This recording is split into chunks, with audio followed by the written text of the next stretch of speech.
আমার গেদা মেদারা আইস কয়দিন হেই কাদা কান্তিছে ও মা আমাকে বাহা পিঠে খাওয়া বেলায় হেইতে কইতেছে তো ওর বাপ আবার হুইনে লয়া লিয়ে গেল হেই বাজারে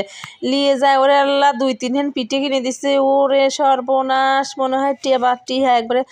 চাবা খাওয়া আমার দেহি একেবারে গায়ে আগুন ধরে গেছে একেবারে ফ্যান কাগজের মতো পাতলা হেইতে একদম বলে 10 হরে টিহা দেখতো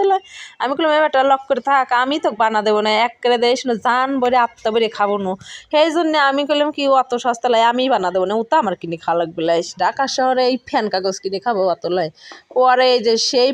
মোসেস করে পাটারি কিনে নিয়ে এসে তারপরে আমি এই যে পিঠে বানাইলাম দেখেন এখন খাবো হইলো জান বলে আত্মা বলে ওরে সুন্দর পিঠে হচ্ছে কি আর কব দেহে একরে দেখেন কি যে শান্তি নিজের রাতের পিঠে বানাই না আর ওই লোকটারা যেটা বানায় ওই তে দেখতে লয় কোনে হার শেখসা দি কোনে হার বরহিল্লা দি সেই কথার আমার পিঠে দেখে যে কোনো মানুষ খায় খালি প্রশংসা হবে পাবনার বোনের রাতের পিঠে সেই স্বাদ